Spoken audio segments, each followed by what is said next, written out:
Our next guests today are these two young ladies here who recently attended the march, the Women's March in Washington, D.C. So, Angela Benz, welcome, and Beverly Skinner, welcome.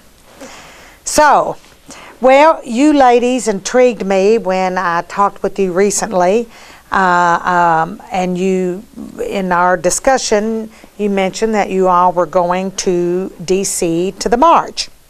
And so being residents of Washington County, in the north end, I would say, what community would you? Willisburg community. Mm-hmm. I just thought it was important to hear from Washington Countyans about this huge event in D.C. So, and I attended as well, but I can't very well interview myself, can I? So, and we didn't see you there. And we didn't even get to see each other. So, first of all, Angela, perhaps you can tell me, I know you're not from Washington County originally, but you've lived here in Willisburg for almost 20 years. 20 years. Mm-hmm. And you, what is it you do? Well, I'm a retired occupational therapist, and I farm. And Yeah. I guess I'm more semi-retired than fully retired. Okay. So, but I farm. Uh-huh. Yeah, I love it. I know, I think it's great that, I know, I'm sure you loved your career as an occupational therapist, but how fun is it when you get to retire and then do things that you've always wanted to do? Yeah, it's great. So I'm so happy for you. Yeah. And got some great land out there in Willisburg. And Beverly, you are originally from? Indiana. Okay. And I have been here for about 6 months. Okay. I live on Angela's farm, and I help caretake the animals, but I'm a glass artist. Yeah, I've seen some of your work. It is beautiful. Thank you. Yeah. And so I guess you're getting to do some things that you haven't done before. Caretaking animals, perhaps? It's wonderful. It's Yeah. wonderful. And so what kind of animals? Angela has a herd of goats. Uh-huh. We've got a nice gaggle of chickens, if that's what you call a group of chickens. I didn't know what you call them. Call them a gaggle? That's I don't know. A clutch. What do you They're a flock of chickens. A flock. a flock. Okay. Okay, whatever. Anyway, there are a bunch of them. Okay. There are a bunch of them. And we have a visiting donkey. Now, that's good. Oh, that is Assorted great. dogs and cats, but mostly a herd of goats. Oh, Yeah. and the little lammies. And the lambs. Two We do- little bottle-fed lambs. Oh, wow. So now, are these just for your domestic purposes? Gonna just keep those cute little things around, or are those sheep going? The goats? I mean, the goats. They are meat goats. So my plan has been to sell goat meat and chickens, eggs and meat chickens, and do some farming. I mean, real farming. Yeah. Yeah. Are you doing that now? Already selling eggs? Yeah, I have been doing that throughout the years, Okay. only in varying degrees. Okay. So before I retired, I downsized, and now that Beverly's on the farm, it feels like it's okay to upsize again. Yeah. Well, you need help with those things. Yeah. Because time consuming, of course. And so, and are you selling goat meat already? Mhm. So, because I feel sorry for the little goats, but I do like goat meat. It's pretty tasty, isn't it? It's a very nutritious meat. as Yeah, yeah. It's good. I mean, it's supposed to be good. Well, yeah. Good meat. Won't harm you. So that's good. Yeah. So, well, that's all exciting, and we're just glad that you all are in Washington County, because I think it's wonderful that you've decided to settle here on our beautiful land in Washington County in Kentucky, and just happy to have you here. And then in our conversation, you indicated that you were going to the march.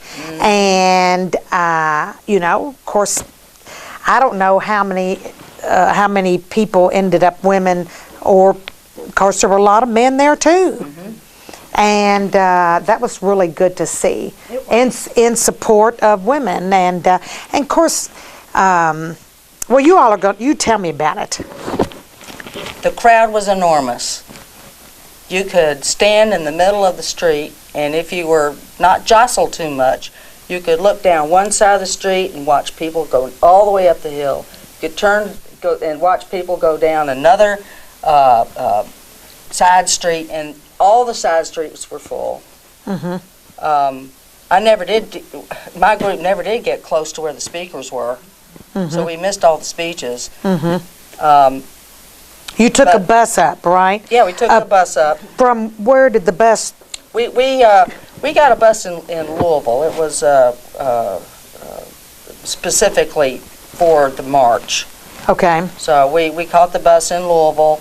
I know that there were lots of other buses around through different companies that were taking women up and back. So it was a 12-hour ride up, and then lengthy.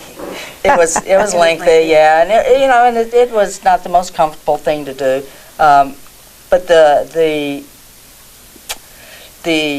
getting back home and having gone through some of the discomfort, it was just discomfort. It was no big deal, and it was exhilarating to be a part of this historical event. Yeah. I don't know what they estimated the crowd at the end. I think we're at 500,000.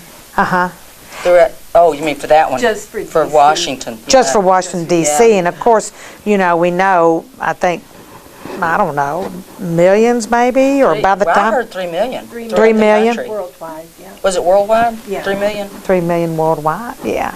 So that was pretty cool to see all these people that were marching, and I think there might be some, that were all from all over the world in support, and I thought that was really good, and I guess there've been people fussing about this, and people saying sore losers, but I saw something on Facebook this morning. I think it was Facebook that indicated, or that someone wrote about. It wasn't about Donald Trump, really. It wasn't. It was about women. Yeah. It was about equal rights. Yeah. Women's rights are equal rights. And that's how you felt with regard to why you were going. Well, and I think too, I personally feel like I've sort of been on civic hiatus for the last 8 years. I felt like the country was in good hands. I didn't have to worry about the agenda. Things were moving in a direction that felt very positive. And there's been a lot of campaign rhetoric that was less than positive. And I felt like this was sort of the beginning of standing up and making changes. This is how we make changes. If you feel so strongly about something, then, what did Obama say? Lace up your shoes and get going. So that's what we did. We laced up our shoes and we got going. Yeah. That's the beginning. Yeah. The beginning. That's just the beginning. Yeah. And how did you feel about that, Angela? Well, I didn't go to the march to march against Mr. Trump. I went there to be part of the support and part of the huge number. One little it's one little person being part of that huge number of women in solidarity who are making their voices heard. All the stuff against was just a minuscule part of the whole march. And if part of the criticism of the march was that that there was no single thing that we were marching for, and it's like equal rights or education or all the issues that women have. That's part of the criticism, and it's like, well, yeah, there's too many issues for it to be just an issue. So I think part of our work now is to clarify what our issues are and where we all feel most strongly, most passionately, and to direct our energies there. And the other issues will come along. Well, I think that is so right. It wasn't necessarily against the president-elect or president now. I know there was, chanting and things about him, of course, but I think it's because, from what I determined in my contacts with people in the crowd, and I met people from all over the country, and I had a lot of concerns, and I think some of them were in regard to people that are getting appointed in these positions of power, and for example, the environment. That's a serious issue, I think, for our whole country, not just women, but I think, maybe women, or I'm not trying to stereotype anybody, but, I think we want to look toward our future and what's important for our children, and in the future. So I know that, concerns about the environment. I talk to people who are concerned about, child care subsidies. I met a lot of people concerned about health care, people that I met that were in wheelchairs and that were, a cancer survivor, that, if it wasn't for the Affordable Care Act, they they just wouldn't have made it. So, they wouldn't be living today, in other words, and so those are some of the things I saw too. I think you hit it on the head when you said those things. It's not one issue. Lots of issues. And one of the things that really stuck out for me too, and which was so important for me to be there, that I was a part of what democracy is about. To be, hold my hand up and say, yes, this is what democracy looks like. This is all of us together. Yeah.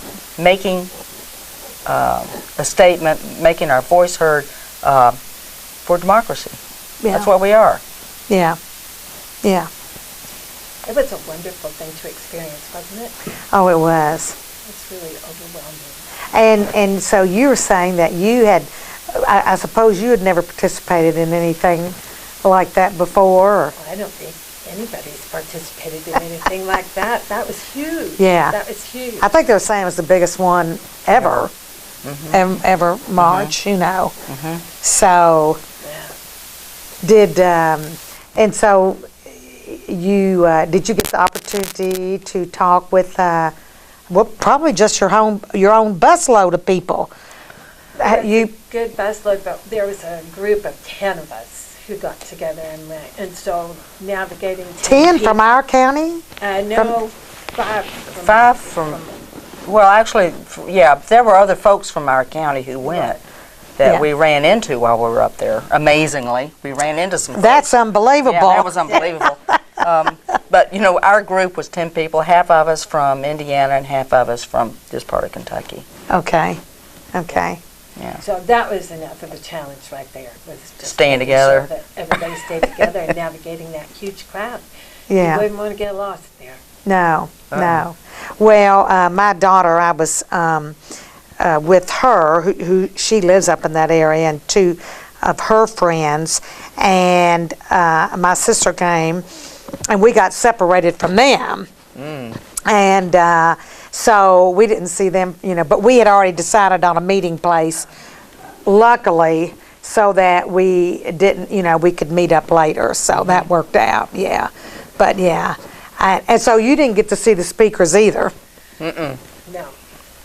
And we saw the big TV Jumbotron or whatever they call yeah, it. the Jumbotron of Madonna.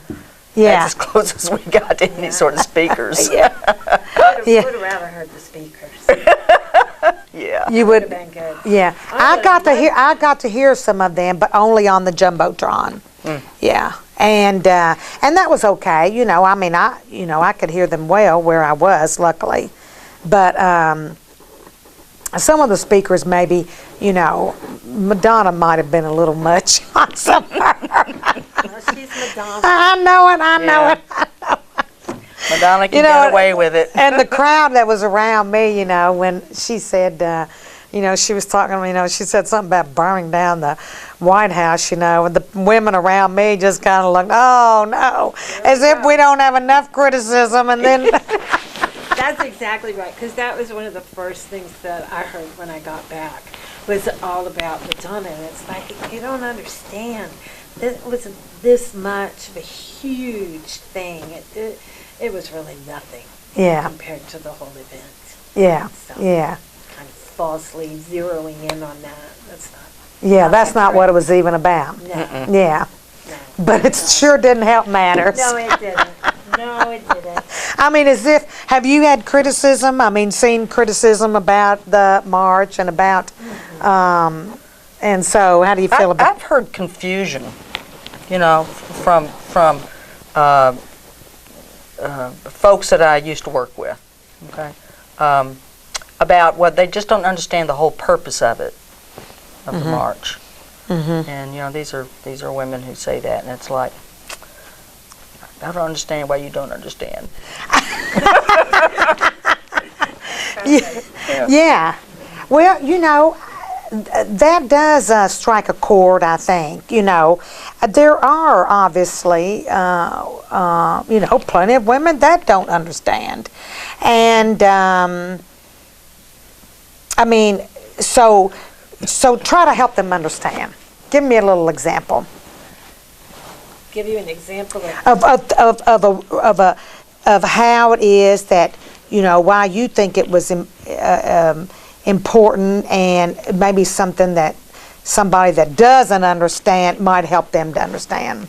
I think that a lot of people, regardless of your political party, your affiliations, your leanings, feel powerless in terms of our government. I think they feel disenfranchised. I feel like they don't have a voice, they don't count. And boy, if you ever wanted to feel part of something, and as if you do matter, that was the way to do it, was to show up at that march. And it was exactly what I needed. I needed that solidarity. I needed to be able to look around and see other people who had the same interests and concerns that I did, and together, all together, we have an impact. Yeah. We can affect a change. Yeah. By ourselves, we're just Right. drops in the ocean, you know, but all together, we're quite a wave. Right. So. Right. That's very true. Very good point. Yeah. That's all. What's your take on that? I guess, you know, the folks that I have heard the confusion come from are folks who are already very comfortably ensconced in their lives. You know, they've already got their homes, they've got good jobs, their children are in private schools, and I don't think that they necessarily pay that much attention. That might be harsh. But I don't think they pay that much attention to those that don't have what they have. So it's like, well, they don't understand the need. I mean, they don't have the need to do that, to go march. So they've got what they think they want. That's very true too. I relate to that because, you know, I did social work, and so I met lots of people through the years, and you know, I feel like right now that people who need assistance in this world, with food stamps or whatever, I'm really, I've gotten a lot of that, or not everybody should be entitled to health care. And like it's a handout. Well, it's not a handout. I mean, they're paying the premium for the Affordable Care Act. And, people have health care for the first time that never had health care, or they had a pre-existing condition and they couldn't get it, or they were between jobs, and so now you can carry your health care from job to job, or if you're not working, you can still keep it. I mean, I have dealt with so many situations like that through my career, and these aren't lazy people that don't. I feel like I keep getting this attitude that, people, if you really want health care, then you can get it through your job. Well, heck, even employers don't give it through their to their employees. You got to pay for it, and it was prohibitive. And then the deductible is so high that and they weren't getting any benefit from it.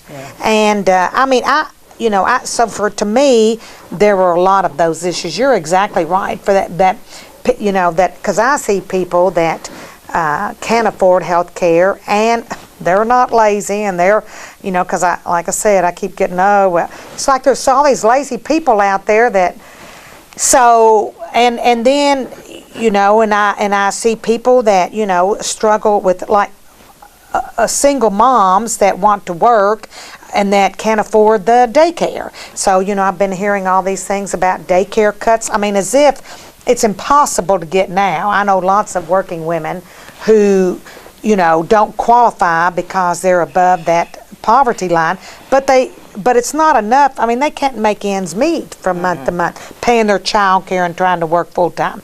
Anyway, there I got on my soapbox there for a minute.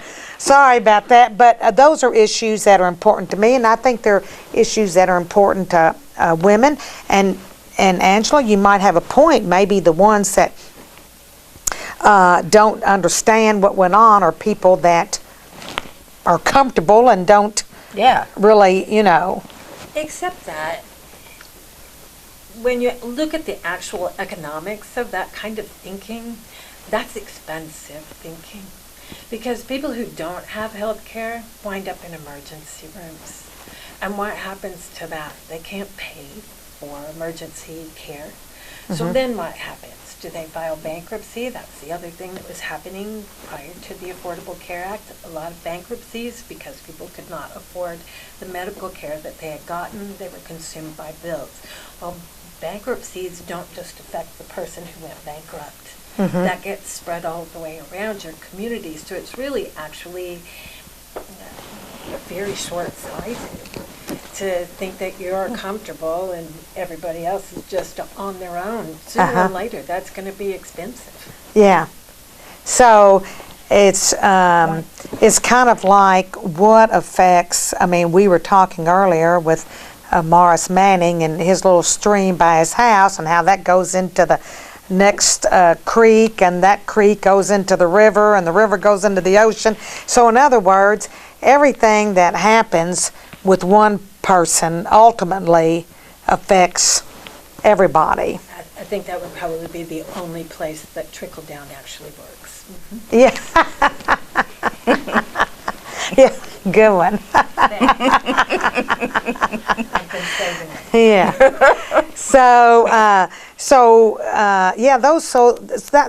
Those are really good. That's really good information. And so you all got up there for the march and then came straight back? Yeah. Did you all? Okay. Yeah. Yep.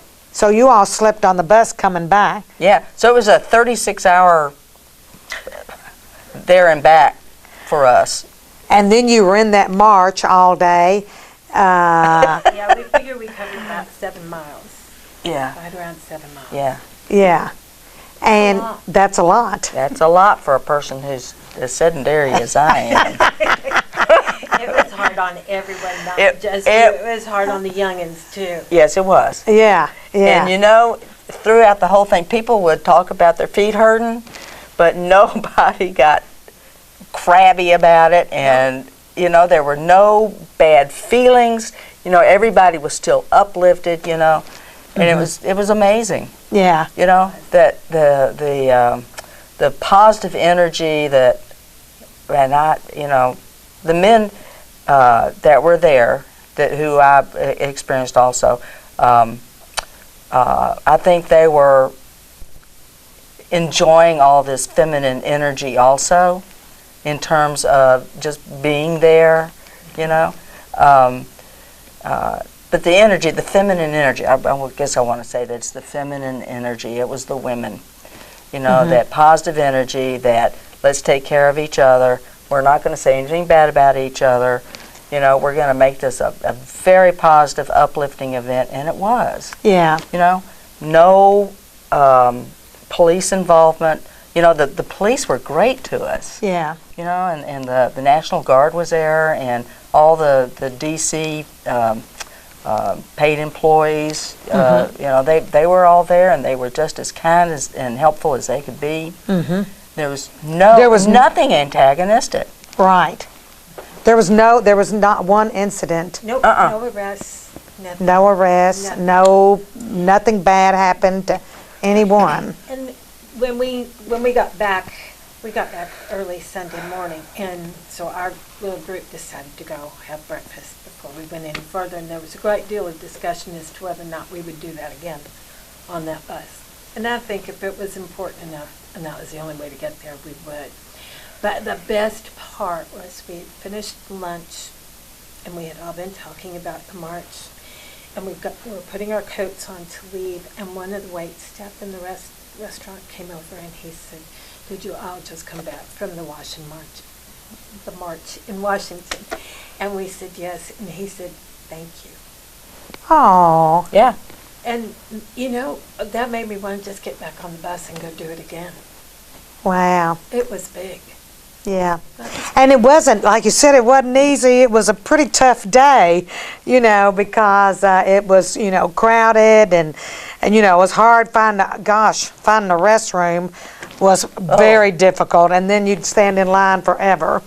And but everyone's positive attitude was really good. And one of the things that struck me so much was, yes, as they talk about our generation, kind of like, oh, it's just those old hippies or something, burn the bra stuff days back again, But I met people of so many different ages. Mm-hmm. Like I met people my mother's age in that were on walkers and canes and in wheelchairs in order to be there. I met a lady who was 80 something, I forget, maybe 82 or something. And to think that these women, and then I met young women, my daughter's age and younger, and they had children with them. And, I was so impressed by that fact that, coming out because they felt it important as well, too. Can you imagine trying to navigate that march with small children? Yeah. I was in such admiration of all those mothers who had babies on their backs and pushing strollers, and oh my goodness gracious. Yeah. Well, I just thought it was pretty impressive. So, and I hope that it's able to accomplish something, and it's going to make a difference. Oh, I think it will make a difference. Historically, the marches, the big marches that have occurred in Washington have always impressed the American public, I think, and pushed forward different legislation, like the civil march, the civil rights march with Martin Luther King. Right. That pushed legislation forward. Yeah. Sort of the crowning moment. Something's got to give, and it did. Yeah. So I think there's. And then as you indicated, Beverly, it's just the beginning. It is.